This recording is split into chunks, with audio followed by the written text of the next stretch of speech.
Cellar. Behind me, you see part of the really incredible dragon quilt that my sister made for me. I'm figuring out a way to hang it up and use it as a backdrop. So this is a start, but it's not tall enough yet because there's a way lot more quilt. Anyway, this one gets released on the 13th, and there will not be one on the 20th because I'm going to be, let's see, where am I going to be? Oh yes, I'm going to be in Seattle playing games with several of my friends. So there'll be no Curmudgeon released on the 20th.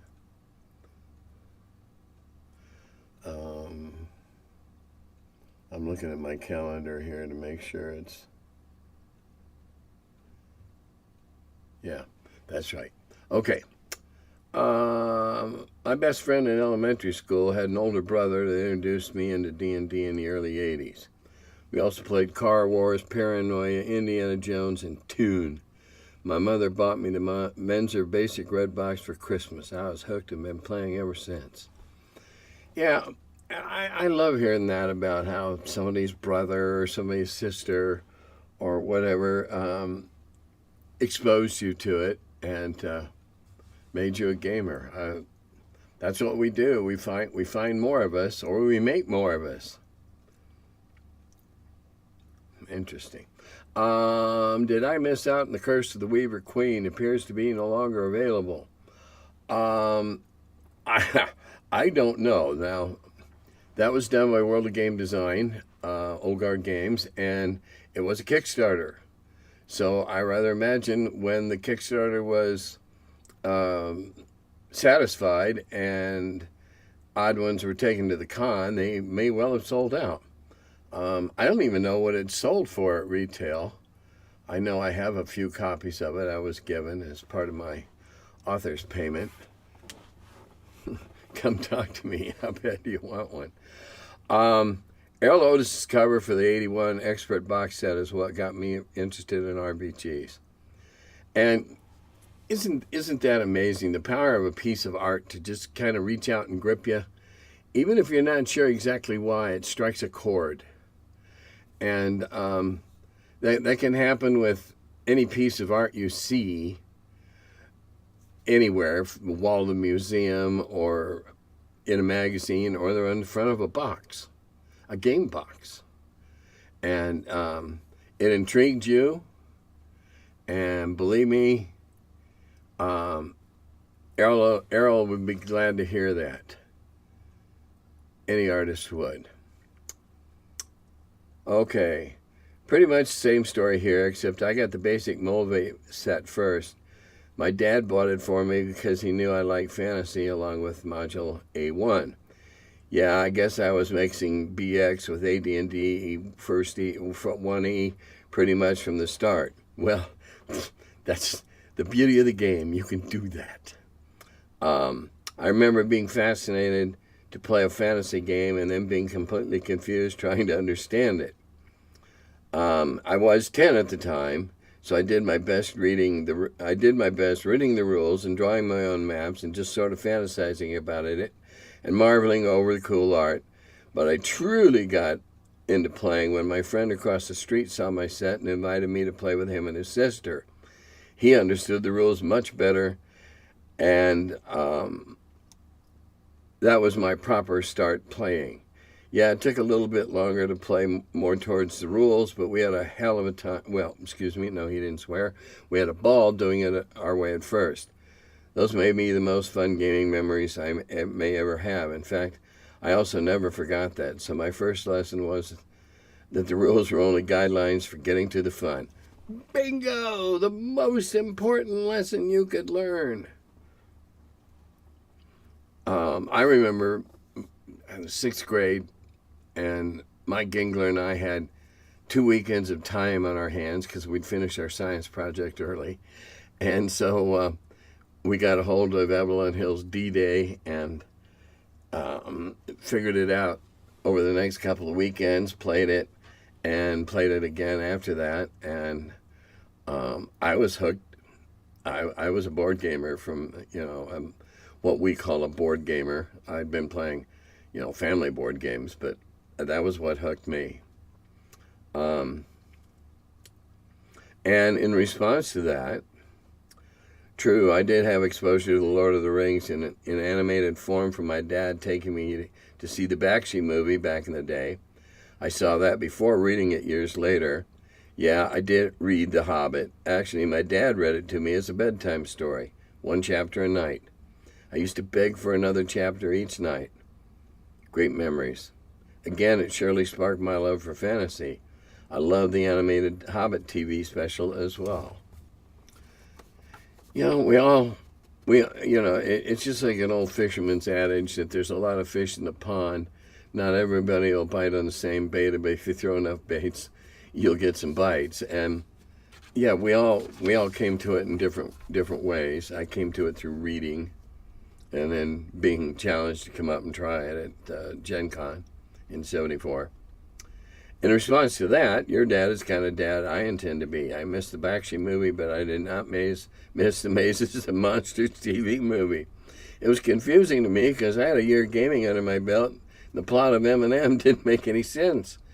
I remember telling my mother we kids never played that way. Glad she didn't freak out about it. Breakout movie for, breakout role for Tom Hanks or not, that movie was a piece of crap. It was, I believe it was written from a sensationalist viewpoint. Whoever wrote the movie had an agenda. Blue box homes makes me happy in ways that are nearly religious. It was my very first. Just looking at it makes me a teen again.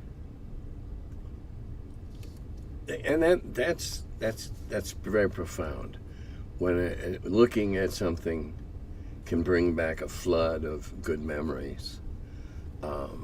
It's like a key to unlocking a good part of the brain.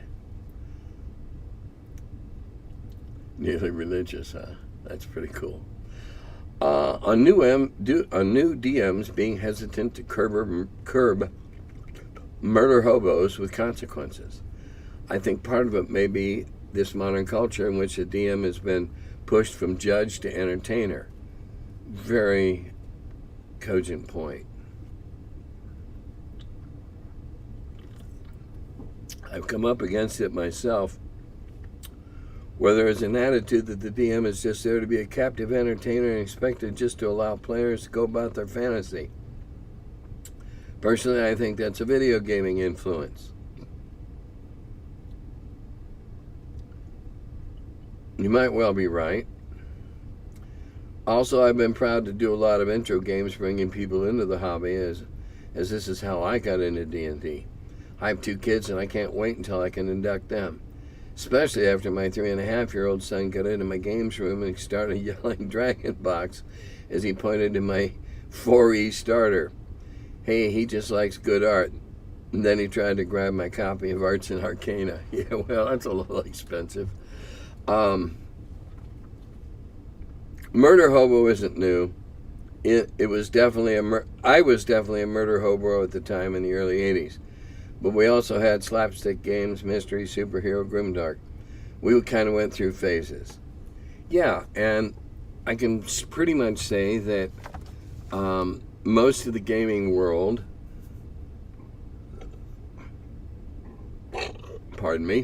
most of the gaming world were murder hobos at the beginning. I was a murder hobo.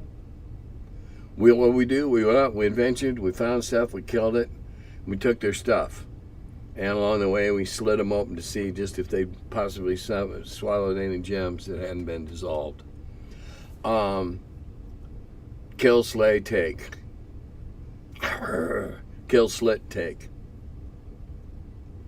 However, that initial rush shouldn't last more than 3 sessions, and then, okay, that was fun. Now let's play for real. And the bloodlust having been satisfied for a while anyway, it no longer gets in the way of having a good time. Murder-hoboing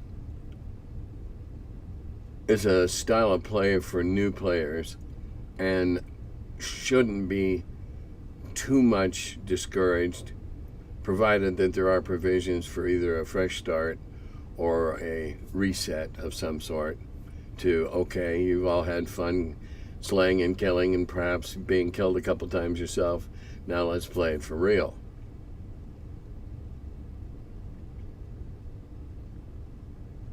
The temptation is always there to go murder hobo. Slapstick games, yes.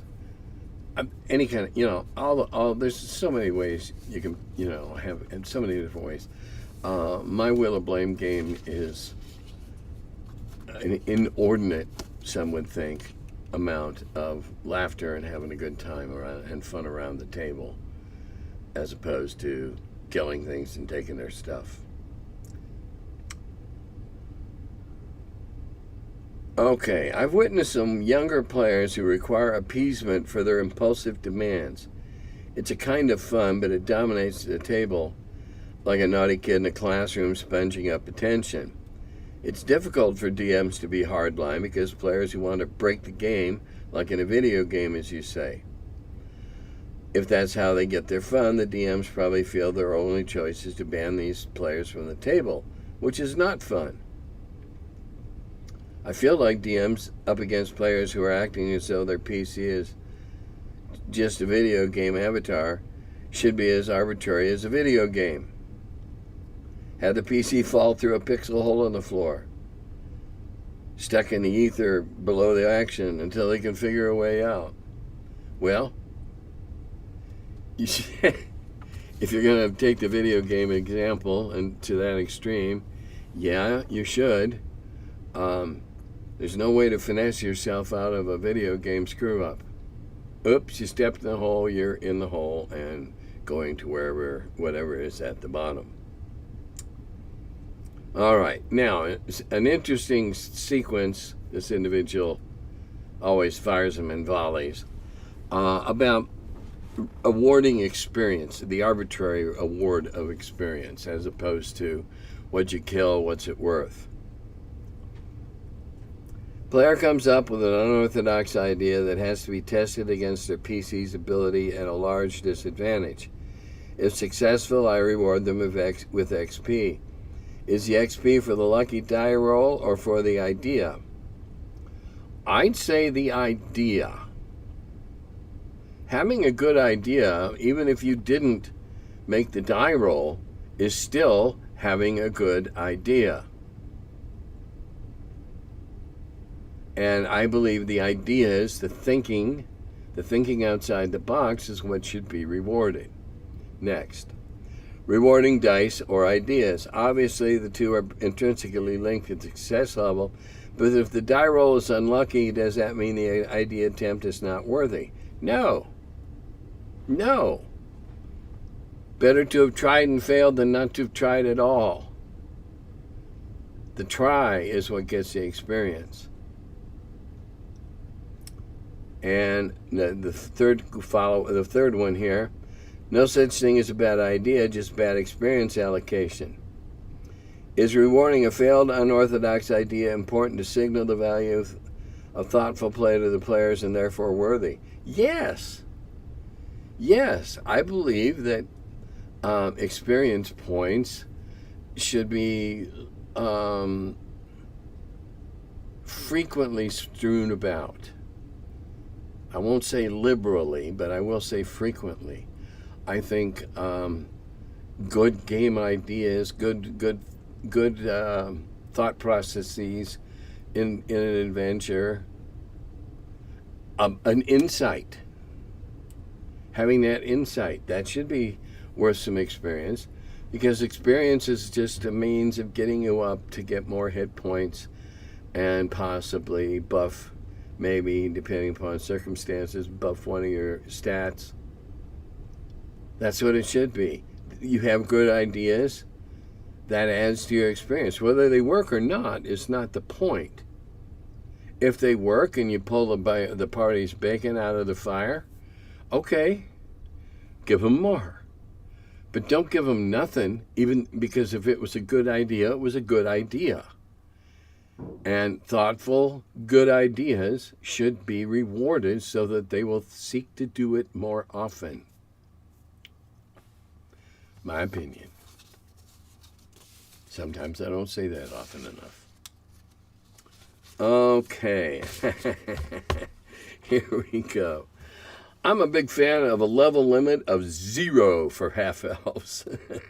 I really loathe the assumption that the buggers even exist in a given campaign just because it's D&D. Yeah, I have issues with them too.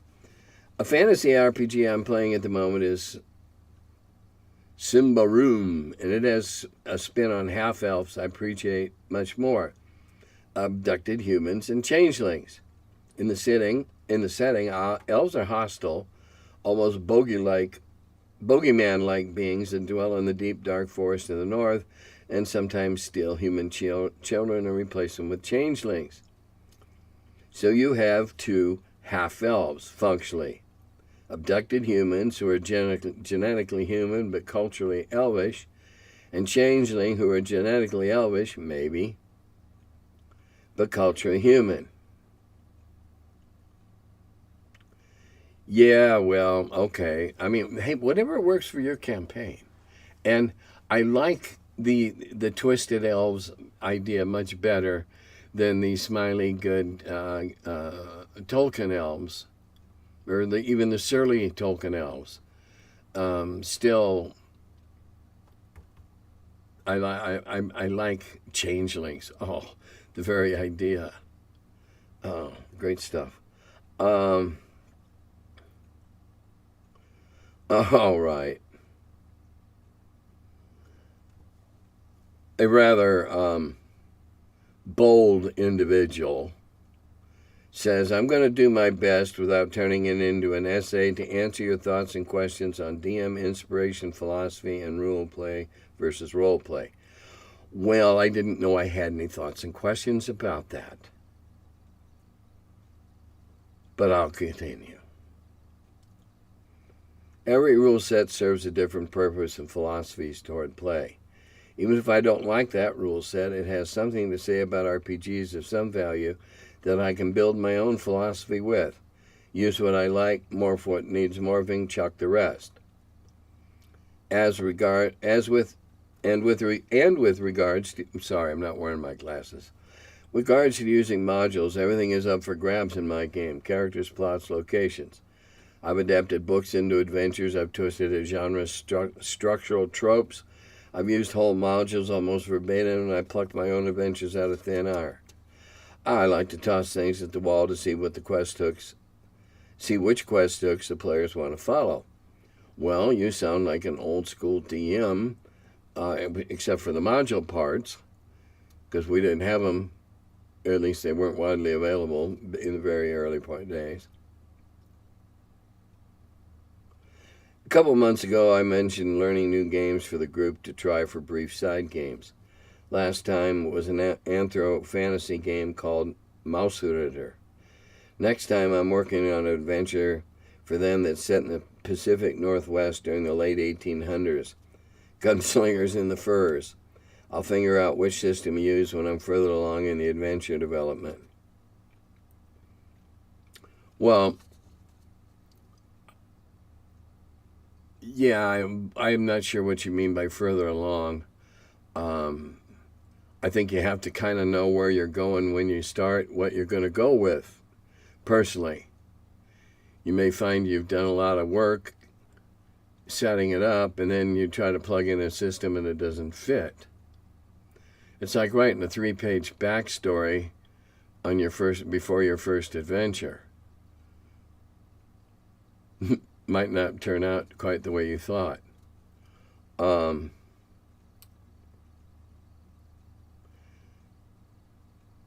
Pacific Northwest, gunslingers in the furs. Yeah, you could have some fun there. Mostly chasing robbers and stuff. Killers. Okay, now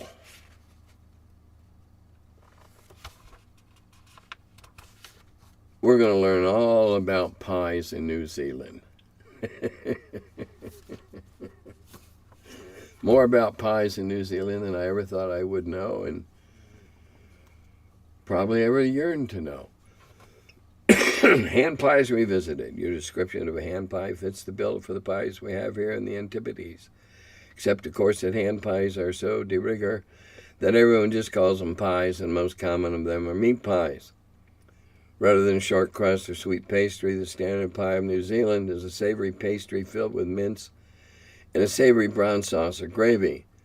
Though chicken pies are also ubiquitous, especially at gas stations and drugstores.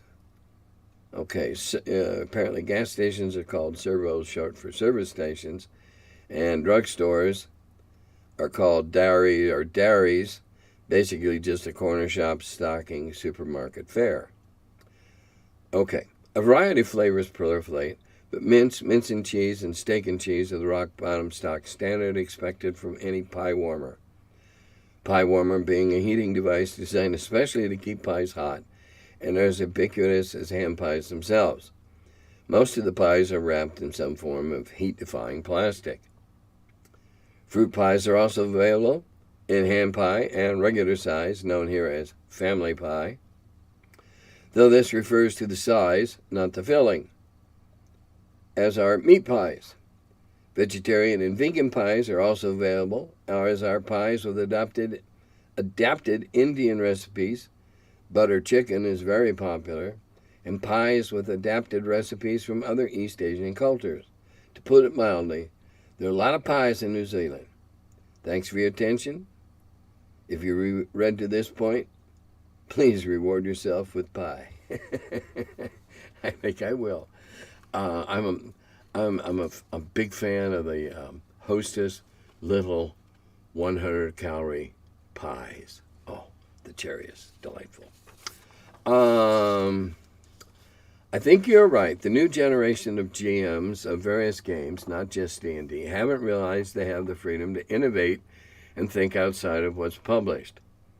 How I was introduced to RPGs. My cousins and I built models and armies, mostly with soft plastic toys or 1/72nd army packs, which we did our little kid war games with using our own rules. Then one day, one of my younger cousins showed up at a family holiday dinner with a bunch of little books his father gave him because his dad didn't like the game because it wasn't historical, so just gave it away. I don't think his dad even played it once. All of us kids sat around on the floor with dice, paper, pencils, and started figuring out the game. I remember we died a lot, but boy, did those little books spark our imaginations, and we were hooked. No adult taught us to play. No adult censored us, not that we needed it. No one told us we were doing it wrong. We just played, imagined, and had fun. And because we had no minis, didn't even understand that was part of the game, it was 100% imaginative thought based on verbal descriptions. We only discovered miniatures later when we all started hunting down places that sold TSR products. Then it was always just an option, not a necessity.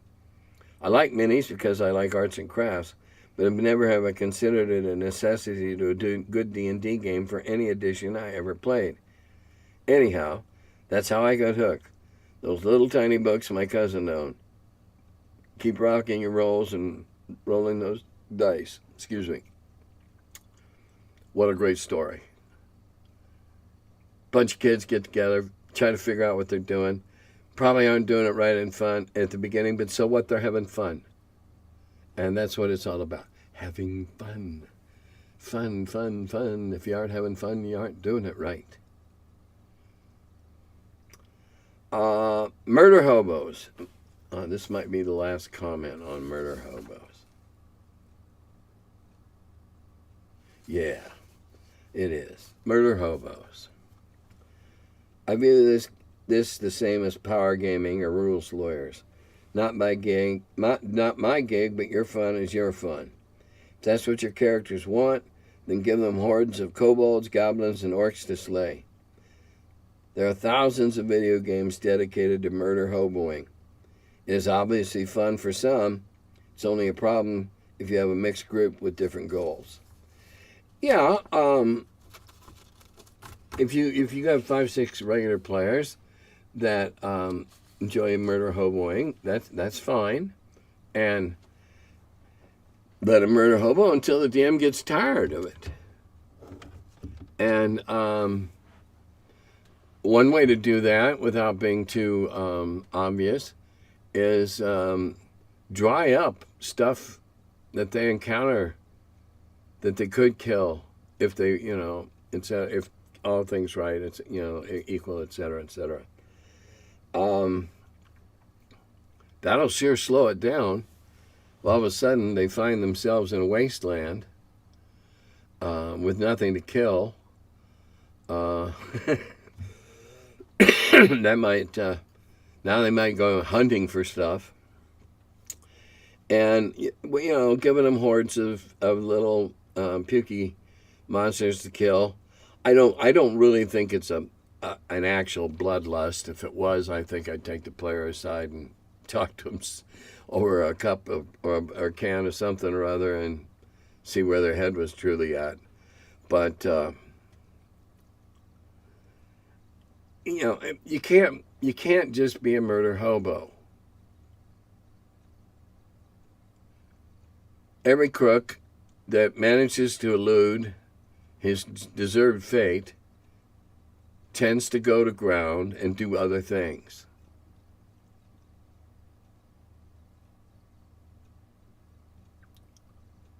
Retire them.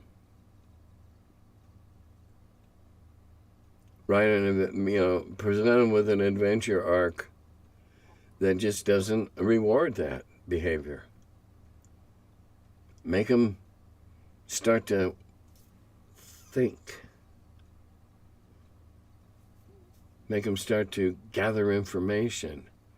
Make them working that information into a clear picture of what's going on and what they must do. That's a hell of a lot of fun, too. Because really, when you get down to it, murder hobo is just rolling a lot of dice and recording the experience points. And I don't think that holds interest for a concerted length of time. Just my opinion. Now, having said that, there was a friendly local game store here in the Cincinnati area that ran adventures of different games and different systems every night of the week. And they had murder hobo nights. And if you want to go be a murder hobo for a night, there's nothing wrong with just going and get your murder on and having a good time and just go killing a bunch of stuff for the pleasure and the treasure.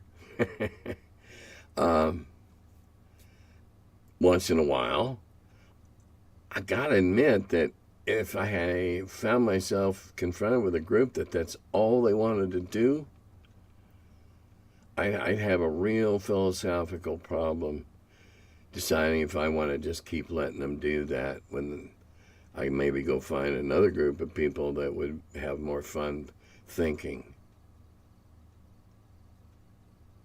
that would do something upon encountering something else other than reaching for a weapon or loosing an arrow. But then again, that's just me. Just me. If you're having fun, I'm not going to tell you don't, unless you're breaking the law. And then I'm going to say, depending on what law, well, we won't go there.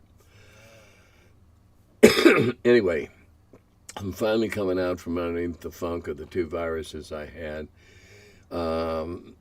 Bookended around Jim's death and Gary Kahn.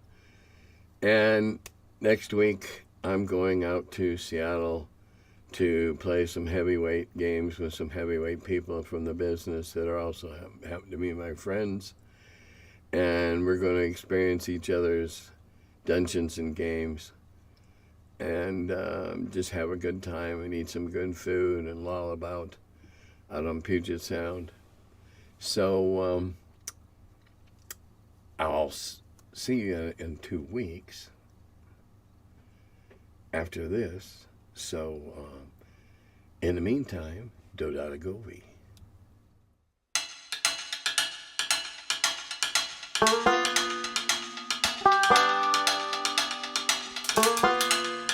Hello, and welcome to my cellar.